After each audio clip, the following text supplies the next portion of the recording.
Naranasan mo na bang tumingin sa wallet tapos sabay tingin sa langit? Maraming bayarin pero kulang ang budget? Alam mo bang may paraan para harapin ang money problems na hindi kayo nagkakainitan ni Mister? In this episode, let's talk about how to face money struggles as a team, with faith, not fear. Paano nga ba magtulungan sa gitna ng tipid at sabay magtiwala na si Lord ang bahala? Let's talk about faith, finances, and fighting together, not against each other. Welcome to Wife Diaries, ang podcast para sa mga Kristiyanong misis. Dito, hindi ka nag-iisa sa mga struggles. May karamay ka na nakakaintindi at magbibigay sa iyo ng godly counsel. Samahan mo ako sis, as we discover grace steps na magaan sa puso kahit may bigat sa bulsa mo. Ready ka na ba? Let's dive in! Grace step number 1. Start with gratitude, not grumbling. Yes sis, ang hirap talaga pag laging short. Parang ang haba ng buwan pero ang ikli ng budget. Pero bago tayo magreklamo na, Lord, bakit ganito? Let's try something radical. Say, thank you Lord muna. Oo, kahit wala pang sweldo, kahit naputulan na ng kuryente, kahit puro pansit kanto na lang ang ulam, because every peso that comes in, every meal on the table, every gising na buhay pa tayo is still grace. Kaya thank you Lord lang ng thank you Lord. Minsan kasi, di natin napapansin na sobrang focus na tayo sa kulang. Nakakalimutan na natin yung meron. Ang Israelites nga, araw-araw sila binibigyan ng mana. One day at a time. Walang stock, walang sobra. Pero sapat. Ganon din si Lord sa atin. Faithful for today, and that's enough for now.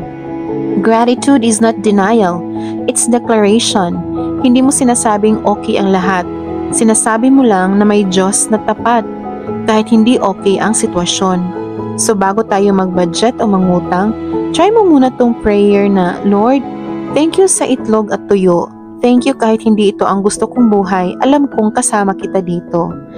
In everything, give thanks for this the will of God in Christ Jesus concerning you. Ang sabi sa 1 Thessalonians chapter 5 verse 18. Grace step number 2. Discuss without the drama. Ibang level ang away kapag tungkol sa pera. That's why timing and tone matter. Ang money talk ninyong mag-asawa huwag gawing rematch ng boxing. Huwag pag-usapan ng budget when you're tired, stressed, or gutom, lalo na pag sabay-sabay. Instead, try to schedule a finance date. Oo, date. Pwede sa bahay, may kape o tubig lang. Sit together, pray first, and agree. No blaming, just brainstorming. Talk about your goals, not just your gaps. Instead of kulang na naman, try paano kaya natin mapagkakasya. Instead of wala ka na namang ambag, try let's plan together para mapagaan. It's not just about numbers, it's about unity. This isn't easy, lalo na kung may financial trauma or past failures. Pero remember, you're not enemies, you're teammates. And the captain of your team is the ultimate provider. Let all things be done decently and in order, ang sabi sa 1 Corinthians 14:40. Grace step number 3.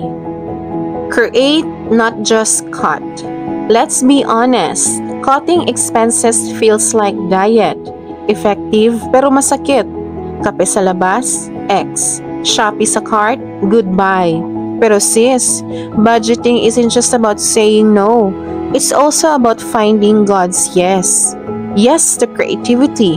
Yes to resourcefulness. And yes to new opportunities you haven't even thought of yet. Instead of endlessly slicing your expenses, start praying and brainstorming. What can you create? May skill ka sa baking? Si Mister magaling mag-ayos ng kung ano-ano? Baka pwede niyong gawing sideline yan. May talent ang anak mo sa art? Pwedeng magbenta ng stickers or do commissions. Ang mahalaga, you stop focusing only on the lack and start seeing the potential. Ask God not just paano ka kasya, but paano ka kikilos. Kasi ang Diyos natin hindi lang taga-bawas, taga-dagdag din siya. So wag puro bawas, let's add a little faith and a lot of imagination. Because sometimes, the miracle you're waiting for starts with a skill already in your hand. But thou shalt remember the Lord thy God, for it is He that giveth thee power to get wealth. Ang sabi sa Deuteronomy chapter 8 verse 18. Grace step number 4. Sow generosity in small ways. Akala ng iba, generosity is only for the rich. Pero sa totoo lang, you don't need to have millions to be a blessing. You just need a heart that is willing. Can't donate thousands? It's okay. That extra ulam na pinabaon mo sa kapitbahay, that kind word you gave your tired co-worker, that secret prayer you whispered for a struggling friend, heaven sees it all. Sa mata ng Diyos, love is never measured by amount but by intention. Remember the widow in the Bible who gave 2 mites? Sa paningin ng tao, barya lang yun. Pero sa paningin ng Diyos, buo niyang puso ang inalay. So instead of saying, wala naman ako maibibigay, try asking, Lord, saan mo ako gustong maging blessing today? Even in small ways. Because when we sow generosity, even in little acts, we plant seeds that God Himself waters and multiplies. Give and it shall be given unto you, good measure, pressed down and shaken together and running over. Ang sabi sa Luke chapter 6 verse 38. Grace step number 5.